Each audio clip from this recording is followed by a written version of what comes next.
найдутся, то такие же, как я, несчастных замучат. Им не на что больше надеяться. А я могу, понимаете, я могу им помочь. Никто им помочь не может, а я гнида. Я гнида могу. Я честно платить на том, что могу им помочь. В этом все. Ничего не хочу больше. Welcome, everybody, back to another edition of Let's Take Five, the podcast where we look at one of the greats of cinema and discuss their excellence and range. My name is Eric Martindale. I'm Austin Luger. And Austin's joining me today for episode 71. I mean, he always joins me, but he's joining me for episode 71, which is the beginning of our Andrei Tarkovsky Five. Part 1 is Ivan's Childhood, the film that we will cover, the films that we will cover after this, Andrei Rublev, Solaris, The Mirror, and Stalker. This is going to be very dense, people. We're locked and we're loaded. We're ready for Andrei Tarkovsky, famous Russian director, philosophy, themes, settings, beautiful images. And we're starting with Ivan's Childhood, which really, actually is not very dense at all, so to speak. It's still full of the things that we just talked about there, but this is a much shorter movie than his other films, and it follows a linear trajectory that's a lot more cleaner and crisp than his other films as well. Would you agree with that, Austin? I would. It's such a... this was not my first Tarkovsky film. And so when I began with Solaris, and then I went on to Andrei Rublev, and then I went on to something else. But I did a couple more. So when I saw this one, I was like, oh, here we go. This is nice. This is a nice movie that won't, like... I think there is a myth, at least in America, that Russian art is going to be like the grandest art of all time. War and Peace is the cliche of like the best book ever written. The greatest plays ever made. Well, you're talking about Chekhov. Mm-hmm. And because Russia's economy was inconsistent, they really have only had two major moments in film. In silent film, they had Eisenstein, who revolutionized everything, and Tarkovsky somehow made films when Russia had no money. Well, eventually he had to get financing from China, I believe, to get films done. Oh, really? Or Japan, I can't remember. And I'll know by the end of this podcast, I'm sure. But yeah, because they wouldn't finance his films anymore. And nothing about this film feels like you got $10 to make this. This is gorgeous in a way that, like, this guy is using the camera in such a sophisticated way. You know what I mean? Like, yeah, no, that is the thing that I think the biggest theme we're going to keep talking about throughout the duration of this podcast is where he uses the camera like it's a paintbrush. I mean, if you're not showing something beautiful, there's no point in pointing the camera at it. Mm-hmm. Like that's the way I feel in a lot of ways, which is particularly challenging in a movie that is pretty straightforward. There isn't a need for the flourish of the brush, so to speak, that you get with Stalker and Solaris that we'll see later, or The Mirror. In this film, it's more condensed than that. It really wants to tell a story about Ivan. Ivan's a kid who was growing up pre-World War II. War breaks out. His parents are killed. He then is picked up by the Russians. He is Russian, and he ends up spying for the Russians against the Germans in this effort to avenge his family and his parents' death, which is a big thing we see throughout the film. This film also includes a subplot between the two main lieutenants who look after Ivan, with a nurse. They both fall in love with a nurse named Masha. Both love seems to be unrequited, but one person pushes harder, one person pushes a little weaker, and probably could have won the day in that love triangle. But it's interesting because these two men who are in love with this woman both have to work together to stay alive and keep Ivan alive. So you have the juxtaposition of that. They can't waste time dueling for that woman, even though it's an unspoken fact that they are. I thought that was interesting, and it kind of justified that subplot to me in a little way, because it gave more depth to the actual men that are looking after Ivan. So I thought that was cool. Well, it's such an interesting thing because, there's so much to talk about this film as a war film. And what you just kind of described there really is, it's such a dumb thing to say, but it's what you do need to do within a story of justify why you're fighting. oftentimes you can look at this as an antagonistic thing. We go, oh, look, our enemies are monsters. We need to fight them in this way. This is why this is happening. But really, so much this movie is about kind of making sure the guy next to you is okay. Mm-hmm. Because the film doesn't really, like, show you, like, a lot of homes, a lot of cities back there. It almost seems like the whole world is a battlefield.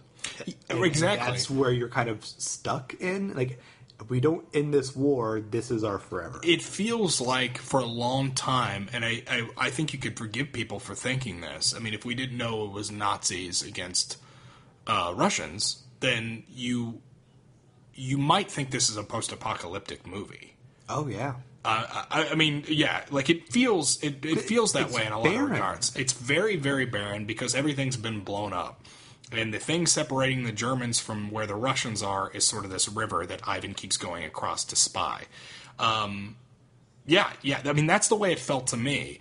If someone just looked up and looked at the film, they think they were watching The Road in 1962 or something like that. And for Ivan, in particular, it is a post-apocalyptic thing. His parents are gone. His family is gone. In order to keep him protected, Cullen is the guy that is trying to get him to go to military school because he knows eventually if Ivan keeps going out on these missions, he'll die. But he's also really good at spying and bringing back German plans, so they're kind of stuck. Versus, what type of childhood do we give Ivan, or do we strive for Ivan? What does that mean? Is the concept of a childhood even exist anymore? And that's what's so interesting because, I mean, when we meet Ivan, he's decided he's no longer a child. Right. But when you look at him, you see a child. Yeah, because you're like 10. Yeah. And in much the same way, like you're fighting for your fellow comrade, they're all fighting for his idea of a childhood. Like they want him to do as little as possible, but it's not like they have like a million resources. Mm-hmm. They do need to use the kid, and the kid rather still be like having a gun in the front line. They're fighting for anyone to have a childhood. Even they leave a military school allows you to be in school, you know. Mm-hmm. And that's interesting because as a war film, this doesn't feel as bombastic or as damning or as cynical as other war films. How would you describe like this film's position on war? Well, I think to me it felt like, well, I mean, in a way, I think almost all good war films are anti-war films. Oh, absolutely. So, I mean, I think that kind of, in a way, goes without saying. But this is a waiting war film, kind of in the same way that Jarhead kind of is, even though that's not that good of a movie, at least not compared to this, by any stretch of the imagination. Or even like a Casablanca. Like, it's removed from the war. There's no real combat in this movie. I mean, you do see it a little bit. It definitely happens. But when the bombs are falling in the background, they're falling in the background. You have to go to the enemy across the river. And it reminded me of a previous episode of ours, because we covered the film Past the Glory during Kubrick Five. This is another film that has you in the trenches. Divided by terrain, yeah, sure. Literally. And, I mean, we talked about that incredible Kubrick scene where you just kind of go through the entire trench. An amazing shot as the upper brass see the soldiers. And this is more quiet. This is done in a more quiet way. Also, they have way less space. Yeah. That was a big notice to me because, like, I remember watching Past the Glory, like, oh my god, it's crazy. Like, it's like a submarine. And this is a rowboat. Like they are, like their shoulders kind of hit dirt. I think on both sides it feels like when they're walking down. And the water's not that deep even in the river, yeah. which we see later. I kind of want to return back to real briefly to the soldiers that are looking after Ivan, because of this unspoken truth between the two in their goal to protect Ivan, but also not protect him because they're putting him in the front lines. But they tried. He won't conform. He's the cool hand Luke of the Russian army.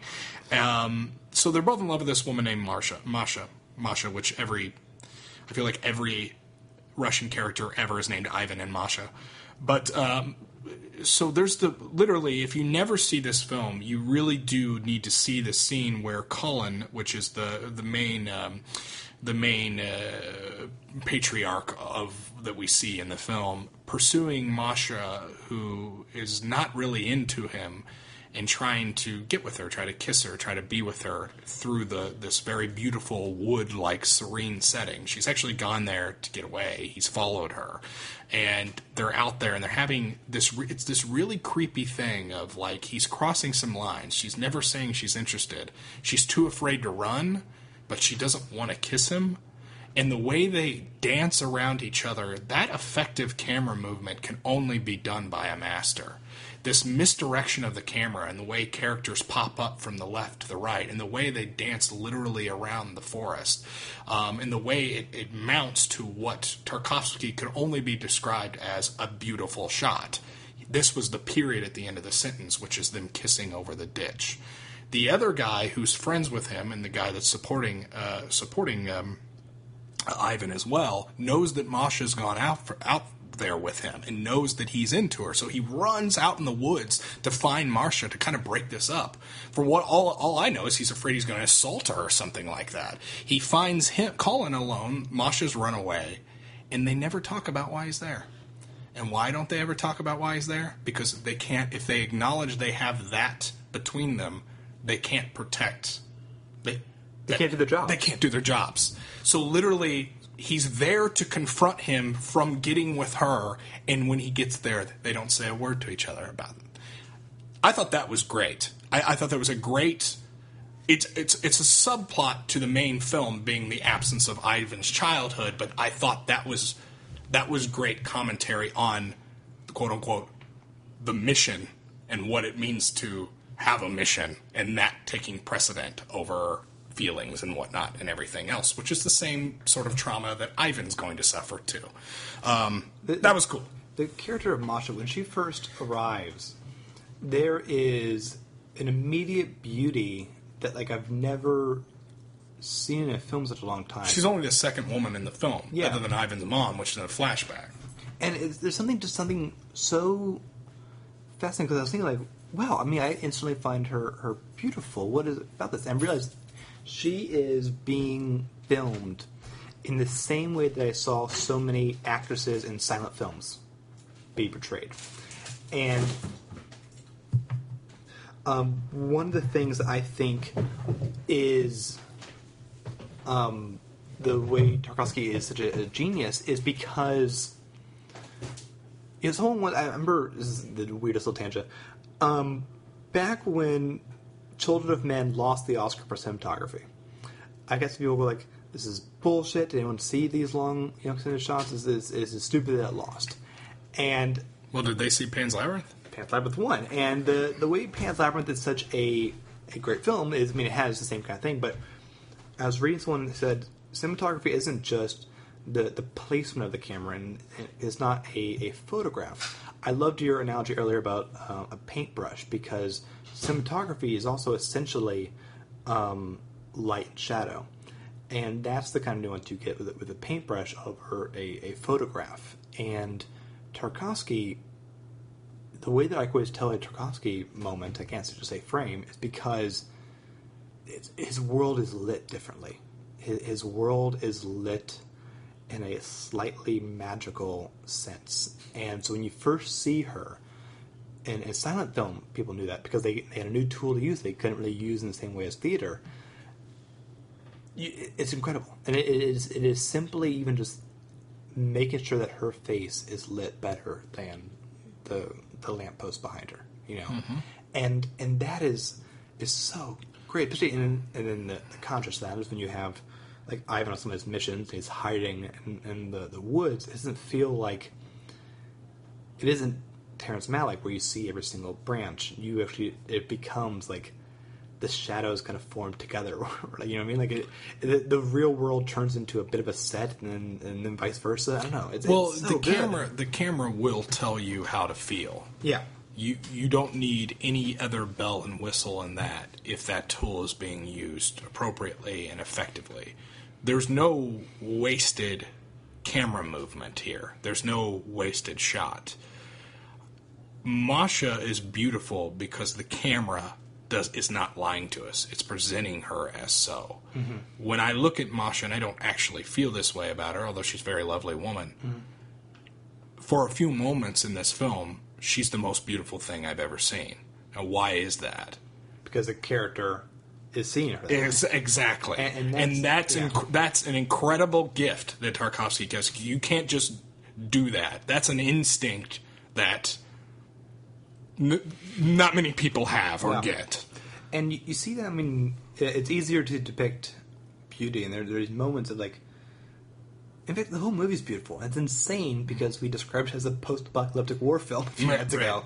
But because of that light and shadow, and then just the way that just everything feels so curious, and it's not something you can touch, but it's something that you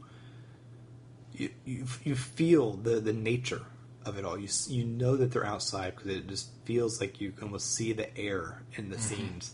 And so when you get the moments of really nice beauty to contrast the horrors of the war, you get moments like you are on a beach, and it's a black and white film, but it's so white because the beach is so white and the water is a different shade of white. And just kids are running along and they're happy, and they're happy in a way that just it's powerful, and I don't know. Because it juxtaposes what we've just seen. Yeah, this being the childhood that Ivan either came from or wasn't able to have. Yeah. And you can actually, I guess, kind of interpret. He did look younger there, but whether or not this is what Ivan is missing, or what Ivan would have had, or what already happened. I've always taken it as what he didn't get, and I think that's the most effective way. Or what he will never get. What he'll never get. He does die in this film. Right. Oh, God, and it's such a, like, the way his death is kind of conveyed really is like, there's a reason this phrase exists. It's a casualty of war. Mm-hmm. And Cullen doesn't make it through the film either. Yeah. We don't see either of these characters die, but we're told about it.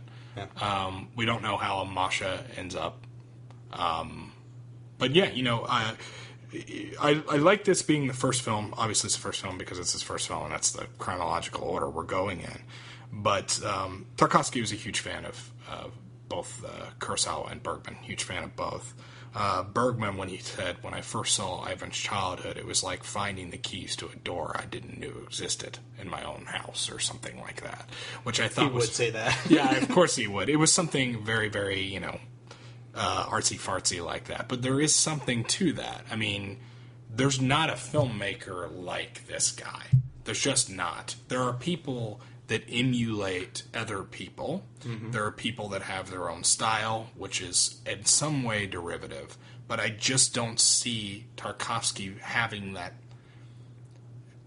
ever being derivative. Every time the camera moves, it feels like the first time anyone ever moved a camera. Mm-hmm. And the fact that some of his scripts, not so much Ivan's childhood, which is fine, but some of the scripts he has later that are even better. Oh my God! I mean, the guy had. I think I worry about his actors that worked with him, because I just wonder how grueling some of this stuff would have been. I want to know what the average shot time is. Stalker will be watching later. I heard the average shot in that film. I know that I've seen the film and it's pretty big. Was something like 2 minutes or something like that. Something crazy like that. Yeah. But I just can't imagine how grueling it would have been to work with. He seems like such a perfectionist. He was not satisfied with Ivan's childhood. He wasn't satisfied with Solaris. So really? Yeah, and then I'm like, my God, man. Like, that's so interesting to me. This is something that's based off a short story, right? I believe so, yes. It's so true that he took things that were already pieces of art, because, like, I believe Solaris was a novel. Yes, it was, and Stalker was a novel. Andrei Rublev was a guy. He existed. The Mirror wasn't, though. I think that was kind of loosely based on. I don't know. We'll get there. But I don't believe it was. It was supposed to be kind of autobiographical. But it's such a curious thing that, like, he took things that were not cinema and then made something like undeniably cinematic from it. And Kubrick did the same thing. yeah, and boy, I mean, because I was thinking, like, press and play on this again, like, you know, one of the best films ever made is Truffaut's first film, which is The Forge of Blows, which is another coming-of-age story of a child of his time. But these are just such dramatically different takes, not only because, you know, one is a sad childhood and one's war, but it's just different ways of showing how they see their own worlds. It's kind of makes them such a... We get to an era where, like, too many coming-of-age films sound and look alike, especially in, like, kind of a cheaper Hollywood thing. Every childhood is different. You should stop... no one has the exact same cliche bullies in school. No, you're absolutely right. Yeah. I mean, I think that what Ivan, and I mean the character, not the movie, wishes he had was those same old bullies at school. Mm-hmm. Or if he doesn't know that he wishes he had it, the adults are there to provide that knowledge that he doesn't. I mean, the observer is able to look in and see that, and both the people, the adults in this film, the two main ones, know that this isn't fair, and know that he should go to military school instead of being on the front lines. But there's no way to square that with the way Ivan feels and how he wants to avenge his parents. We know what it was like to live through the ages of, 4 through 11 or whatever. We know what that was like. Ivan, at that age, is not going to have what we had ever. He's never going to know what that's like anyway. So he doesn't have the context to know that there's life beyond where he's at right now. And thanks to Tarkovsky's emotional camera, we now have an idea of what his is like in a way that, like, can never have been conveyed the same way in a short story. Which would, I think, be very cheap gimmick to show that. Oh, yeah. If he's not so great at showing it. Because you see a shot earlier how his mother was killed, how Ivan's mother was killed, and you see that, and you see parts of Ivan as a child, and you see what the childhood he would have at the end of that film, which is could seem cheap. Like, we don't need that to know that. But it's done in such a beautiful, artistic way that it melds with the movie. Like that, it's literally showing us Ivan's childhood. In so many scenes that are very brief. And I think it really works here. I think on paper, I kind of would have shrugged at that a little bit. Like, we don't need that. But to get that juxtaposition, to get that light in the dark that you're kind of talking about, it's okay. Well, it's not... It's not jarring when you see what could have been or maybe what happened before. I wasn't worried about jarring. I was more worried about heavy-handedness. Well, I mean, it could be one of those things where, like, I mean, it's done in an effective way, but with Schindler's List, you can go from scenes that are just fine to complete terror. Mm-hmm. And that contrast of, like, where you were earlier in that scene is supposed to jar you of, like, looking at the horror. Sure. And this would be the ironic version of that. That doesn't feel this way because, for some reason, this movie, I think to its credit, doesn't cheaply weigh on your soul that much. Like, you feel bad for Ivan, but you don't, like, I don't know, need to rescue him. Well, it's kind of... No, you're right. Like, it's a world where... You think they all can survive, and it's really sad they don't. Well, Ivan, he's proved he could take care of himself, which I think is part of that. But, I think we see Ivan as a soldier at some point in this film, which you don't really get to with, like, you certainly don't have, like the girl in the red coat in Schindler's List. And so much of this movie isn't about the danger, the actual presence, the actual we could die here. I mean, that's definitely here, but it's not there as much. But when you talk about, feel more taxing, right? Well, there's one really jarring thing, which was one of the more nightmare-y things about the whole film, is Ivan is waiting in a room, and it's a room that was formerly occupied by the Germans and Nazis. You assume it is, and there's a light shines a light on the wall that says, they're about to take us out. Someone written in chalk, they're about to take us outside and shoot us. Avenge us. That was amazing. Yeah, I know. That's incredible. That shot was so freaking creepy. Yeah, and then it's presented creepily, and because, well, it's creepy, and that footprint being left behind is insane, but it reaffirms the mission. I think that moment allows us to understand Ivan, because Ivan's a shit most of this movie, but he runs away a lot. He doesn't conform. He's a child, but I think that type of blunt force trauma, when the rest of the movie is not like that, it's not jarring, like you said. Well, it's not that there's like 1,000 bodies in the ground. Right.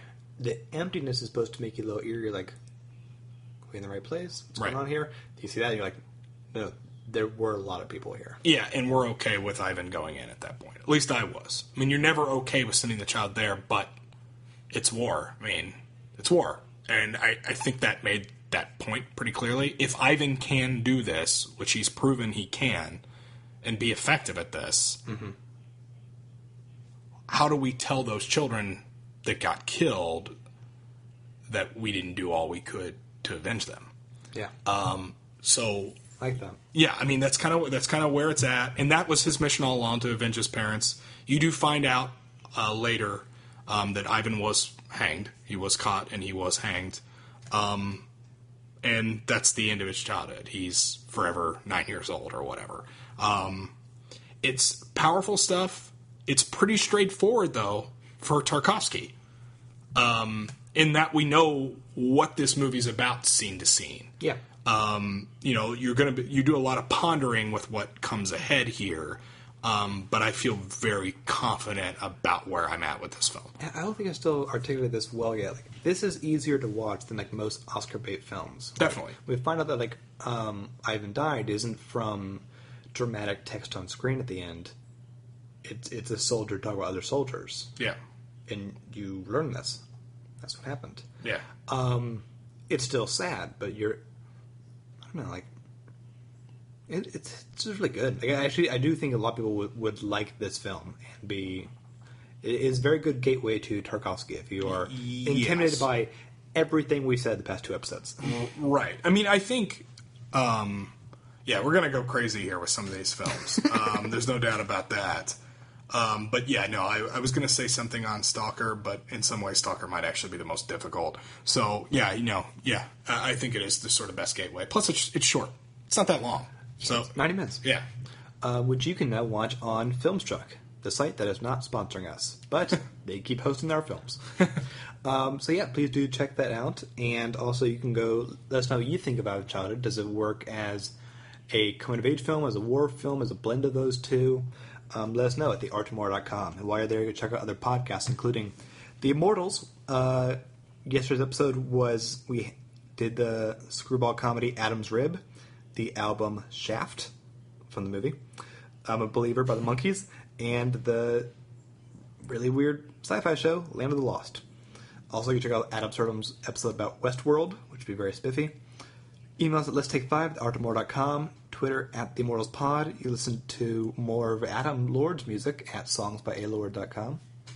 Constant Aversion's my YouTube channel. You can check me out on there. Working on the Chrono Trigger video. I doubt it's out by the time this comes out, but by now it's likely that a lot of people listening have finished playing the new Uncharted game, so they should go back to your Uncharted Saga review. And why that's not a good game. We disagree on that. Well, I articulated my points very well. I believe one of the YouTube comments was, I really like this game, but damn, you made some good points. And you're damn right I did. He sold his PS4 that day. And jumped out a window. It's done.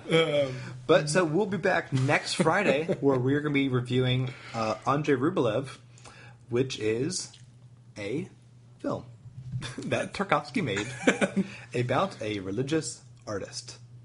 And it is longer than this one by 2 hours. Okay, so get excited for that one. Till then, I'm Austin. I'm Eric. Bye, everyone. Bye-bye. А мне не надо вашего прощения. Не надо.